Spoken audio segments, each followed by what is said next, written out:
Asterisk, the signal came from the edge of nowhere, desperate, fractured, filled with static and fear. A peaceful species begging the stars for help, and the stars went silent, except one. A single fleet moved, not because of treaties, not because of duty, but because someone asked for help. They call them Deathworlders, humans born on a planet so hostile, survival became instinct. But what terrifies the galaxy most isn't our strength, it's how fast we move when someone is in danger. Captain Sarah Chun didn't wait for orders. She heard the cry, saw the odds, impossible, and whispered to her crew, "We're going in." What followed wasn't diplomacy. That IT wasn't negotiation. That IT was the full weight of Earth's fury descending from the void. A response that turned fear into legend and an SOS into salvation. Asterisk, emergency broadcast from the void. The bridge of the human exploration vessel Prometheus hummed with quiet efficiency as it glided through the star-scattered darkness of the Outer Rim territories. Captain Sarah Chun stood before the main view screen, her weathered hands clasped behind her back as she watched the cosmic dance of distant galaxies. 3 months into their deep space survey mission, the crew had settled into the familiar rhythm of charting unexplored systems and cataloging new phenomena for Earth's ever-expanding database. Commander Marcus Webb worked at his tactical station, his fingers dancing across holographic displays as he monitored the ship's defensive systems. Despite being on a peaceful exploration mission, every human vessel carried enough firepower to level a small moon. It was a necessity born from humanity's reputation as the galaxy's most unpredictable species. Dr. Elena Vasquez occupied the science station, her dark eyes focused on streams of data flowing across multiple screens as she analyzed the mineral composition of a nearby asteroid field. The Prometheus represented the pinnacle of human engineering, a sleek vessel designed for long-range exploration and first-contact scenarios. Her hull gleamed with the distinctive blue-silver coating that marked all Earth ships, and her crew of 300 humans had volunteered for the dangerous mission of pushing the boundaries of known space. They were explorers, scientists, and warriors rolled into one, embodying the restless spirit that had driven humanity from their home world to the stars. The peaceful moment shattered when emergency klaxons began wailing throughout the ship. Red warning lights bathed the bridge in an urgent glow as Lieutenant Jennifer Park at the communications station suddenly straightened in her chair. Her hands flew across her console as she worked to isolate an incoming transmission that had triggered their long-range sensors.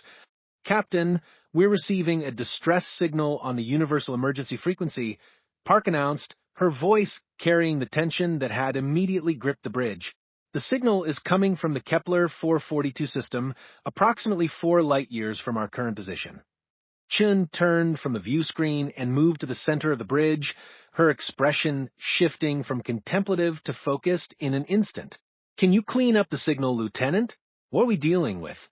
Park's fingers worked frantically at her station as she applied various filters and translation protocols to the incoming transmission. "It's definitely alien in origin, Captain. The computer is having trouble with the translation matrix, but I'm getting fragments. Something about an attack, casualties, and a request for immediate assistance." Webb looked up from his tactical display, his brow furrowed with concern. "Captain, the Kepler 442 system isn't supposed to have any inhabited worlds according to our star charts. We've never detected any signs of civilization in that sector." Dr. Vasquez swiveled in her chair to face the captain, her scientific mind already working through the implications. "It's possible we're dealing with a nomadic species or a colony that was established after our last survey. The distress signal could be from a ship in transit rather than a planetary source." The transmission suddenly cleared, and the bridge filled with sounds that were both hauntingly beautiful and desperately urgent. The alien voice carried a musical quality that seemed to resonate with harmonics beyond normal hearing, but underneath the melodic tones was an unmistakable note of terror and desperation. "Please, anyone who can hear this," the computer's translation system rendered the alien words in a flat mechanical voice. "We are the Thylorian merchant vessel Crystal Wind. We are under attack by the Vorthan Empire. Our shields are failing and we cannot escape. We have civilians aboard, including young ones. If anyone receives this transmission, please help us. We are dying. The bridge fell silent except for the soft hum of the ship systems. Chun felt the familiar tightness in her chest that came whenever innocent lives hung in the balance. It was a feeling that every human commander knew well, the weight of responsibility that came with having the power to make a difference. Distance to the source, Navigator Chun commanded. Ensign David Kim checked his instruments and turned to face the captain. 4.7 light years, Captain. At maximum slipstream, we could reach them in approximately 6 hours. Webb's expression was grim as he studied his tactical readouts. Captain, we have no intelligence on either the Phylorians or this Vorthan Empire. We could be flying into a trap, or we might be interfering in a legitimate law enforcement action. Dr. Vasquez shook her head, her voice carrying the conviction of someone who had studied alien cultures for 2 decades. The distress signal is too genuine, Marcus. The stress patterns in the alien's voice, the background sounds of weapon impacts, the desperation in their plea for help. This isn't a deception. The alien transmission continued, and now they could hear the sounds of battle in the background. Energy weapons discharged with sharp crackling sounds, while the ship's hull groaned under the stress of impacts. The Thylorian voice grew weaker with each word, and Chun could imagine the alien commander watching his people die while calling out to an empty galaxy for salvation. Captain, Park reported, I'm picking up multiple energy signatures in the system now. It looks like at least 3 large vessels engaged in combat with a smaller ship. The smaller vessel's power readings are dropping rapidly. Chun walked to the tactical display and studied the readings with Webb. Even from this distance, their sensors could detect the massive energy expenditures of a full-scale battle. The power signatures suggested weapons far beyond what most peaceful species would carry, indicating that the Vorthan Empire was a military force of considerable strength. Options Commander, Chun said quietly that Webb's training as a tactical officer had taught him to always consider multiple scenarios. We could contact the nearest Earth base and request backup, but that would take at least 2 days for any significant force to reach us. We could try to establish communication with the attacking vessels and attempt diplomatic resolution. Or we could proceed alone and hope that the Prometheus can make enough of a difference to save the Phylorians. The captain looked around her bridge at the faces of her crew. She saw the same expression on each face that she felt in her own heart. It was the look that had made humanity famous throughout the galaxy as the species that never walked away from a fight when innocent lives were at stake. Other species might calculate odds and consider political implications, but humans had a simpler approach to moral equations. Dr. Vasquez, what can you tell me about the energy signatures we're detecting? The science officer worked quickly to analyze the sensor data. The attacking vessels are using plasma-based weapons with significant power outputs. Their shielding technology appears to be based on gravitational field manipulation, which is extremely advanced. The smaller vessel, presumably Thylorian, is using what appears to be crystalline energy matrices for both propulsion and defense. Chun nodded, processing the information. And our chances in a direct confrontation? Webb's expression was carefully neutral as he delivered his assessment. Against 3 ships of that size and technological sophistication, conventional tactics would give us less than a 30% chance of success. However, we do have one significant advantage, which is, they're not human, Webb said simply. Whatever these Vorthans are, they've probably never faced opponents who consider impossible odds to be merely challenging. The transmission from the Thylorian ship grew weaker, and now they could hear what sounded like hull breaches and atmospheric alarms. The alien captain's voice carried a note of resigned acceptance that struck every human on the bridge like a physical blow. If anyone receives this message, please remember that the Thylorians were a peaceful people. We traveled between the stars seeking knowledge and friendship. We never harmed anyone. Please tell our story to others so that we will not be forgotten. Chun felt her jaw tighten with the cold anger that humans experienced when confronted with bullies preying on the helpless. It was an emotion that had driven her species to fight impossible battles throughout their history, and it was the same feeling that had made them the most feared warriors in known space. Lieutenant Park, open a channel to the Thylorian vessel. Channel open, Captain. The surviving Vorthan vessel is powering down its weapons. I think they're surrendering. Chun felt a mixture of satisfaction and exhaustion as she watched the enemy ship surrender. The immediate threat was over, but she knew that this battle was just the beginning of a larger conflict. The Vorthan Empire would not forget this humiliation, and humanity had just made a very powerful enemy. All human vessels, this is Captain Chun.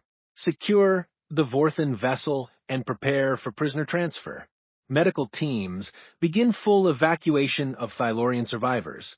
Intelligence teams, I want everything we can get on Vorthan technology and military capabilities. The human fleet moved with practiced efficiency as boarding parties secured the disabled Vorthan vessel, while medical teams worked to save Thylorian lives. Captain Chun watched the coordinated rescue operation with the pride of someone who had witnessed humanity at its finest.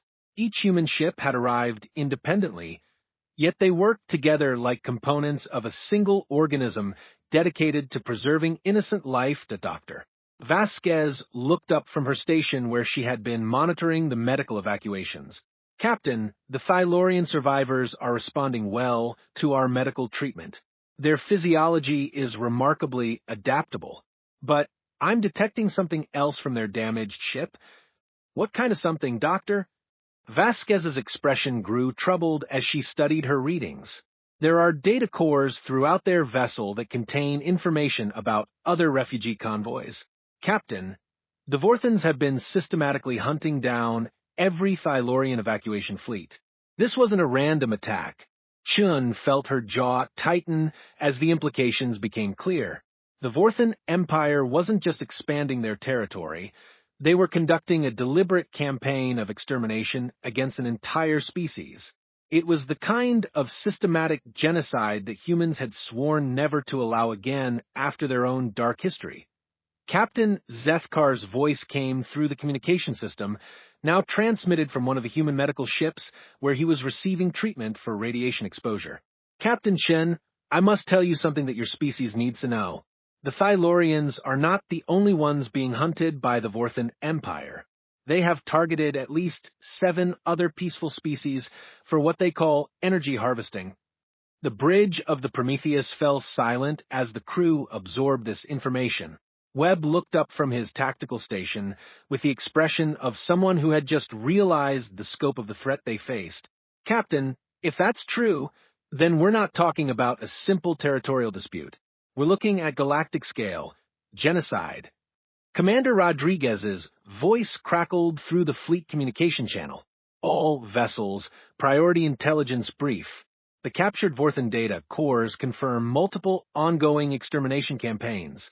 We have refugee fleets scattered across 6 systems, all under active pursuit by Vorthan hunter groups. Chen walked to the center of her bridge and looked at the faces of her crew. She saw the same expression on each face that she felt in her own heart.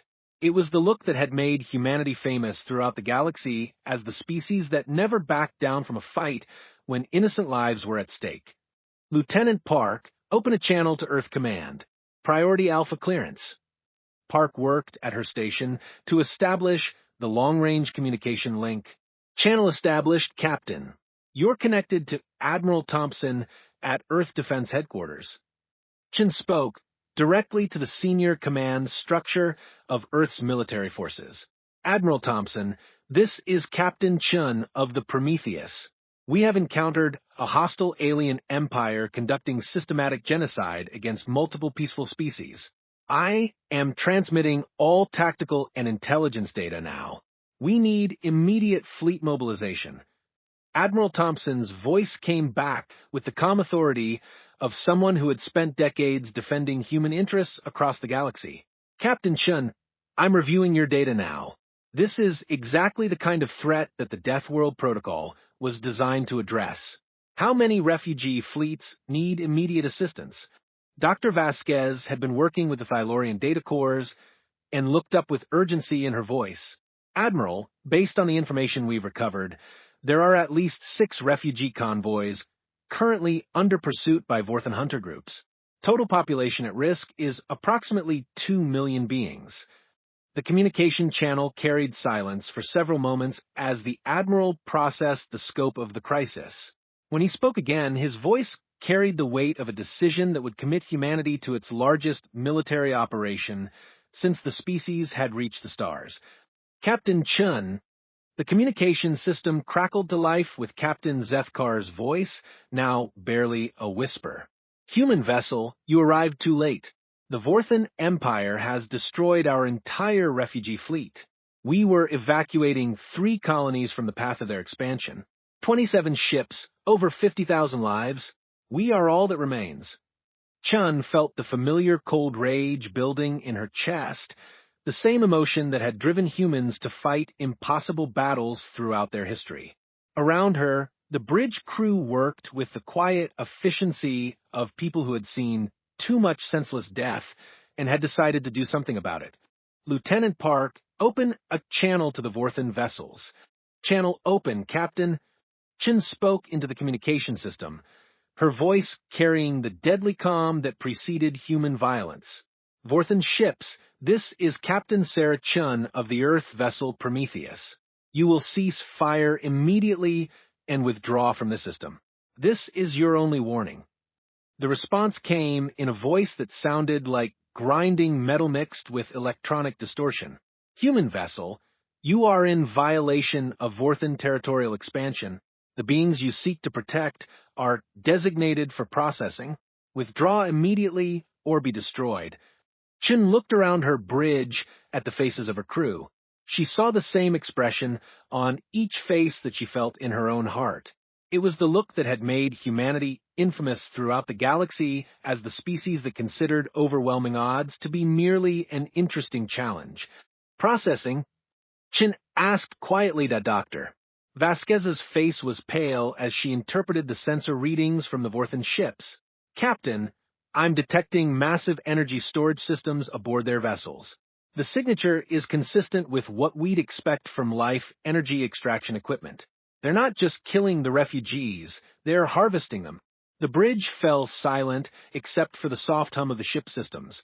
Chun felt her jaw tighten with the cold determination that had made human commanders legendary throughout known space. The Vorthans weren't just conquerors, they were predators who fed on the life force of other species. Mr. Webb, tactical assessment. Webb studied his displays with the analytical mind that had kept the Prometheus alive through dozens of dangerous encounters. Each Vorthan dreadnought mounts approximately 40 plasma cannons, gravitational shield generators, and what appears to be some form of tractor beam system. Their combined firepower is sufficient to destroy a small planet. And our advantages? Webb smiled with the expression that had made humans famous for their complete disregard for sensible military doctrine. They're not expecting us to do anything stupid enough to work. Chin walked to the tactical display and studied the positions of the enemy vessels. The Vorthan dreadnoughts had arranged themselves in a triangular formation around the damaged Thylorian ship, systematically destroying escape pods as they launched. It was a cold, methodical approach to mass murder that spoke of a species that had perfected the art of genocide. Captain, Park reported from her station, I'm receiving multiple distress signals from the Thylorian ship. They're reporting massive casualties and requesting immediate evacuation assistance. Chin looked at the view screen where the beautiful crystalline vessel continued to take damage from the Vorthan weapons. Parts of its hull were glowing white-hot from plasma impacts, and she could see atmosphere venting from numerous breaches. The ship was dying, and everyone aboard would die with it unless someone intervened. Dr. Vasquez, can you analyze the Thylorian ship's construction? I need to know if they can survive in our environment. The science officer worked quickly, her sensors probing the alien vessel's structure. Their ship appears to be grown rather than built, Captain. The hull is some form of organic crystal that conducts energy rather than containing it. The beings aboard are silicon-based but can survive in oxygen-nitrogen atmospheres with minimal life support. Chen nodded, her mind working through the tactical possibilities. Commander Webb, I want you to plot an intercept course that will put us between the Thylorian ship and the nearest Vorthan dreadnought. Dr. Vasquez, prepare to extend our shields around both vessels. Webb looked up from his station with concern written across his face. Captain, extending our shields to cover another ship will reduce our defensive capability by 60%. We won't be able to withstand sustained fire from all 3 dreadnoughts. Who says we're going to withstand it? Chun replied with a smile that had made human tactical doctrine famous throughout the galaxy for its complete unpredictability. We're going to do something they won't expect. The Prometheus began moving toward the battle zone. Park worked frantically at her station as more signatures appeared on her displays. I count at least 12 vessels, Captain, cruisers, destroyers, and what appears to be the battleship Indomitable. Chun smiled with the expression that had made humanity famous throughout the galaxy for their refusal to abandon anyone in need. Mr. Webb, new tactical plan. We don't have to win this battle. We just have to survive long enough for the cavalry to arrive.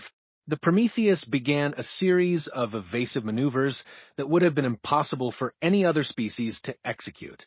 The human ship danced through space, using its superior maneuverability to stay ahead of the Vorthan weapons while continuing to cover the evacuation. It was a desperate gamble, but it was working. Captain, Zethkar's voice came through the communication system. We have successfully evacuated all civilians from our vessel. But we will not abandon you to face these monsters alone. Our ship may be damaged, but we still have one functional weapon system. Chun felt a surge of respect for the alien captain's courage. Captain Zethkar, your people need you alive. Get clear of the battle zone. Negative, Captain Chun. You risked everything to save strangers. We will not let you face this alone. The crystalline ship moved closer to the Prometheus, its single remaining weapon system charging with energy. It was a gesture of solidarity that transcended species barriers, proof that courage was a universal language that both humans and Thylorians could speak. The battle continued with the 2 ships fighting desperately against impossible odds, buying time for the approaching human fleet to arrive. In the distance, slipstream signatures grew stronger as Earth's most dangerous warriors raced toward the sound of combat. The Vorthan Empire had made a critical error in their calculations. They had assumed that humans, like most species, would carefully consider the odds before taking action. Instead, they had awakened something that the galaxy had learned to fear and respect in equal measure: the fury of a species that considered the protection of innocent life to be worth any sacrifice. Why they call us the crazy ones, the first human reinforcements arrived like an avenging storm, their ships dropping out of slipstream in perfect formation despite having traveled from across the sector. Captain Chun watched with fierce pride as the battleship Indomitable materialized directly between the Prometheus and the closest Vorthan dreadnought, its massive hull bristling with enough firepower to level a continent. Commander Jessica Rodriguez's voice crackled through the communication system with the calm authority that had made her famous throughout the fleet. This is the battleship Indomitable. All human vessels implement the Deathworld protocol. Show these alien bullies why we don't negotiate with genocidal maniacs. The space around the battle zone suddenly filled with human warships as cruisers, destroyers, and frigates dropped out of slipstream in a coordinated assault formation. Each vessel immediately began targeting the Vorthan dreadnoughts with the kind of focused aggression that had made humanity the most feared military force in known space. Chun felt a surge of emotion as she watched her fellow humans arrive to help complete strangers. It was the same instinct that had driven her to respond to the original distress call, now magnified across an entire fleet. The human ships had come from patrol routes, exploration missions, and diplomatic assignments, all abandoning their original objectives the moment they heard that innocent lives were in danger. Captain Webb reported from his tactical station, I count 15 human vessels now in the battle zone. The Vorthan dreadnoughts are attempting to retreat, but our ships are boxing them in. Dr. Vasquez looked up from her sensors with amazement in her voice. Captain, the energy readings from our fleet are incredible. Each ship is operating at combat overload, pushing their systems beyond normal parameters. The tactical coordination is perfect despite having no time to plan.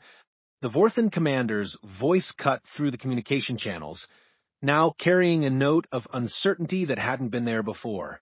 Human fleet, you are interfering with legitimate Vorthan territorial expansion. Withdraw immediately or face the consequences. Commander Rodriguez's response came back with the icy calm that had made human negotiations legendary throughout the galaxy. Vorthan vessels, this is Commander Rodriguez of the Earth Fleet. You have exactly 30 seconds to surrender before we demonstrate why the galaxy considers humans to be dangerously unstable. Chen opened a channel to the human fleet. All vessels, this is Captain Chun of the Prometheus. The Vorthan Empire has been systematically destroying refugee convoys and harvesting life energy from their victims. We have survivors aboard the Thylorian vessel that need immediate medical attention. The response from the human fleet was immediate and overwhelming. Medical ships began moving toward the damaged Thylorian vessel, while combat ships maintained their targeting locks on the Vorthan dreadnoughts. It was a display of both military precision and humanitarian compassion that perfectly exemplified human nature.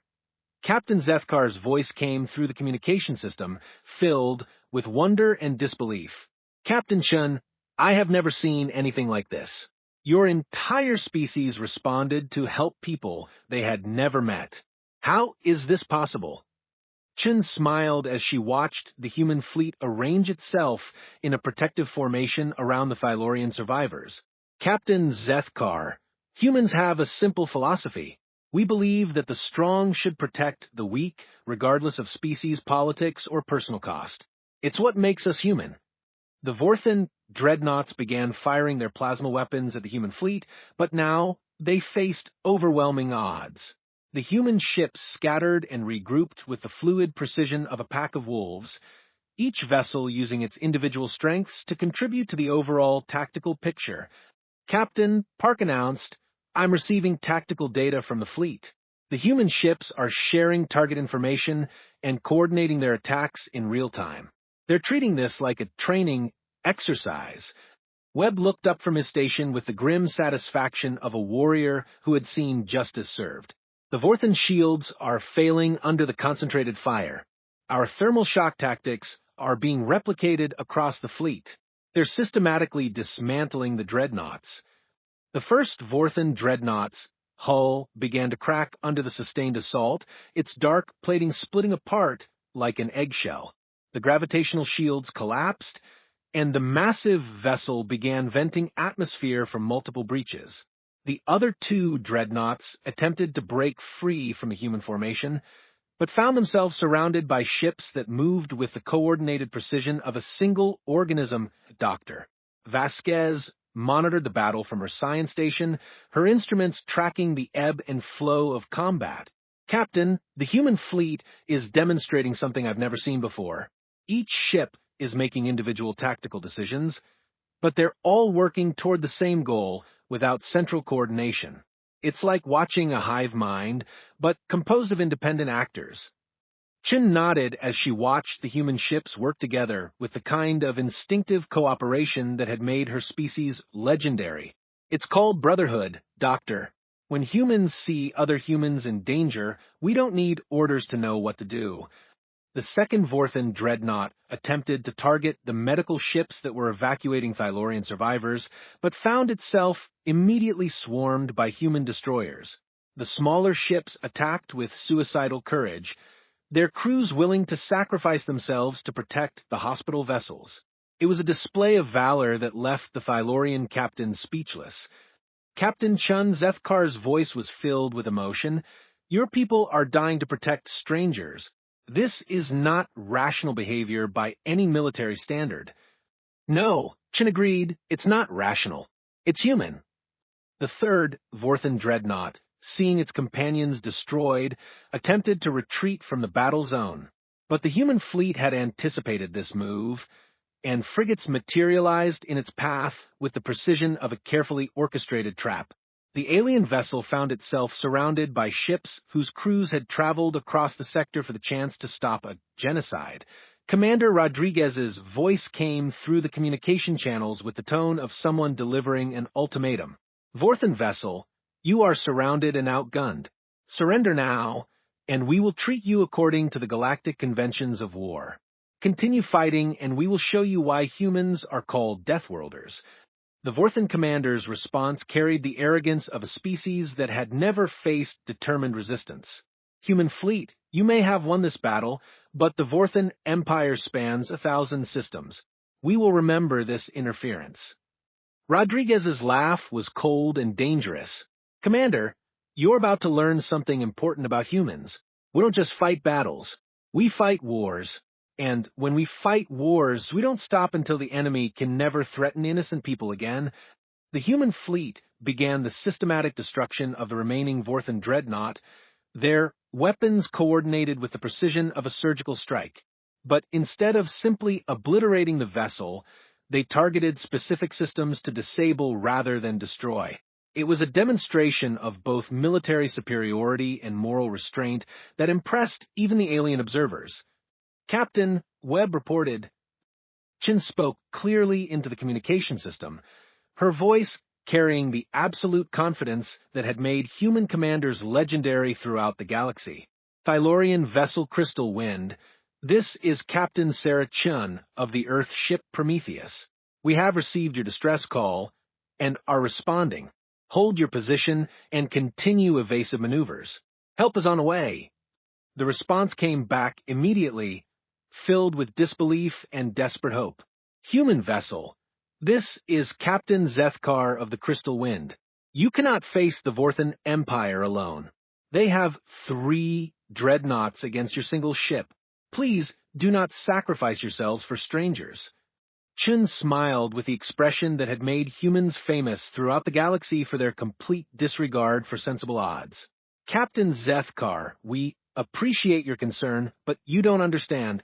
We're not just any species. We're humans. And humans have a very simple rule about bullies. I do not understand your meaning. The alien captain replied. You will, Chen said simply. Navigator, set course for the Kepler 442 system. Maximum slipstream speed. All hands, prepare for combat operations. Throughout the Prometheus, human crew members began the familiar ritual of preparing for battle. Weapons systems came online, shield generators reached full power, and medical teams prepared to receive casualties. It was a routine they had practiced countless times, but now it carried the weight of desperate urgency. Webb looked at his captain with the expression of a man who had followed her through a dozen impossible situations. Captain, shouldn't we at least try to contact Earth Command and inform them of the situation? Chun shook her head as she watched the starfield shift on the main screen. By the time we get authorization and backup, the Thylorians will be dead. Sometimes you have to act first and explain later. Dr. Vasquez was already working on tactical solutions, her scientific mind applying itself to the problem of defeating superior numbers. Captain, I've been analyzing the energy signatures from the Vorthan weapons. Their plasma systems appear to be extremely powerful, but also highly focused. If we could somehow disperse their targeting systems, keep working on it, Doctor. We'll need every advantage we can get. The Prometheus entered slipstream and began its journey toward a battle that would either save an innocent species or add another chapter to humanity's reputation as the galaxy's most suicidally brave warriors. Chun stood at the center of her bridge, watching the stars streak past, and felt the familiar calm that came before combat. Somewhere ahead, aliens were dying while crying out for help that might never come. But they had made one crucial mistake in their desperate transmission. They had called for help, and humans had heard them. When humans say, hold, the line the Prometheus dropped out of slipstream at the edge of the Kepler 442 system, and the main view screen immediately filled with the chaos of battle. Captain Chun stood motionless as she absorbed the tactical situation, her experienced eye taking in details that would have overwhelmed most other species. The scene before them was both beautiful and terrifying in its cosmic scope. Three massive Vorthan dreadnoughts hung in space like predatory insects, their dark hulls bristling with weapon emplacements that pulsed with malevolent energy. Each vessel was easily twice the size of the Prometheus, their angular designs suggesting a species that viewed warfare as an art form. Between them, a smaller ship tumbled helplessly through space, its crystalline hull cracked and bleeding atmosphere from multiple hull breaches. "Mother of God," whispered Commander Webb as he studied the tactical display. "Captain, that's not just a merchant vessel. Look at the debris field." Chen followed his gaze and felt her blood turn cold. Scattered throughout the immediate area were the broken remains of dozens of ships, their twisted hulls glinting in the light of the system star. The Vorthan Empire hadn't just attacked a single vessel. They had destroyed an entire convoy of refugees to Dr. Vasquez worked frantically at her station, her scanners painting a picture of the massacre that had taken place. "Captain, I'm reading massive life sign fluctuations from the surviving ship. They have approximately 2,000 beings aboard, mostly civilians. The Vorthan vessels are systematically destroying escape pods as they launch. I am authorizing full implementation of the Deathworld protocol.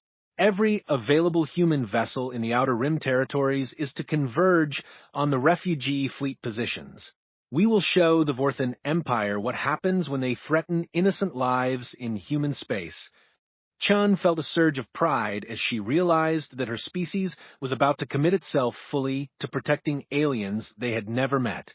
It was the same instinct that had driven her to respond to the original distress call, now expressed on the scale of an entire civilization. "Understood, Admiral. What are our rules of engagement?" Thompson's response carried the cold finality that had made human military doctrine famous throughout the galaxy. "Captain, the Vorthan Empire has declared war on innocent civilians. They have forfeited any claim to mercy. Protect the refugees by any means necessary. Show them why humans are called Deathworlders."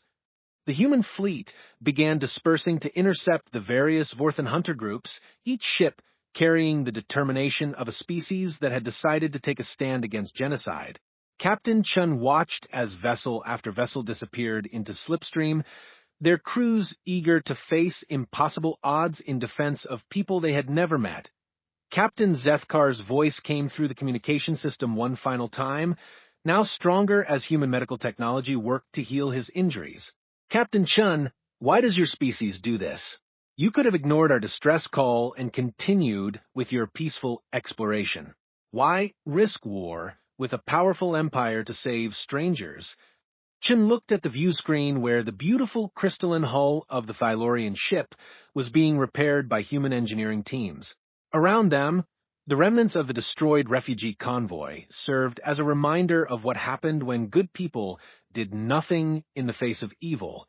"Captain Zethkar, humans learned long ago that evil triumphs when good people choose to do nothing. We've made a promise to ourselves and to the galaxy that we will never again allow the systematic murder of innocent beings. It's not about being heroes. It's about being human." The alien captain's response carried wonder and gratitude that transcended species barriers. "Then, the galaxy is fortunate that humans exist. We will never forget what your people have done for us today." Chin smiled as she watched the last of the human ships disappear into slipstream, each one carrying the hopes of refugees scattered across the galaxy. The Vorthan Empire had made a critical error in their calculations. They had assumed that humans, like most species, would carefully weigh the costs and benefits before taking action. Instead, they had awakened something that the galaxy had learned to both fear and respect. The fury of a species that considered the protection of innocent life to be worth any sacrifice. 3 days later, reports began filtering back to Earth from across the galaxy. The human fleet had successfully intercepted all 6 Vorthan hunter groups, delivering devastating defeats to forces that had never before faced determined resistance. Refugee convoys that had been marked for extermination were now under the protection of the most dangerous military force in known space. The Vorthan Empire found itself facing a new reality. They had awakened the sleeping giant of human military might, and now faced a species that would pursue them across the galaxy until every last refugee was safe. The systematic genocide that had once seemed unstoppable had encountered an immovable object: human determination to protect the innocent. Captain Chin stood on the bridge of the Prometheus as it escorted a convoy of Thylorian refugees toward Earth space, where they would be given sanctuary and the chance to rebuild their civilization. Behind them, the wreckage of Vorthan dreadnoughts served as a warning to any who would prey on the defenseless. Captain Webb reported from his tactical station, "We're receiving a transmission from Earth Command. Admiral Thompson wants to speak with you." Chin walked to the communication station and accepted the call. Thompson's voice carried satisfaction and pride as he delivered his report. "Captain Chen, I wanted you to know that your actions have sparked the largest humanitarian operation in human history. 17 alien species have requested protection from Vorthan aggression, and the galactic community is hailing humanity as the defenders of the innocent." Chin looked at the view screen where Thylorian children played in the corridors of human ships, their crystal-like forms shimmering with the joy of beings who had been given a second chance at life. "Admiral, we just did what any decent species would do when faced with genocide." Thompson's laugh carried the warmth of someone who understood exactly why humans were considered both the most dangerous and most noble species in the galaxy. "Captain, that's exactly why they call us the Crazy Ones, and why the galaxy is a better place because we exist."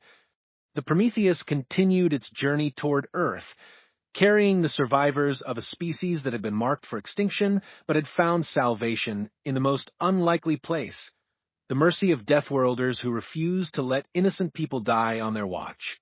Behind them, across the galaxy, human ships continued their hunt for Vorthan hunter groups, driven by the simple belief that some things were worth fighting for, regardless of the odds. The Vorthan Empire had learned a lesson that would echo throughout the galaxy for generations to come. When humans heard a cry for help, they didn't calculate the odds or consider the political implications. They simply responded with the full fury of a species that had decided that genocide would not be tolerated in any form, anywhere, ever again. And in that response, the galaxy found hope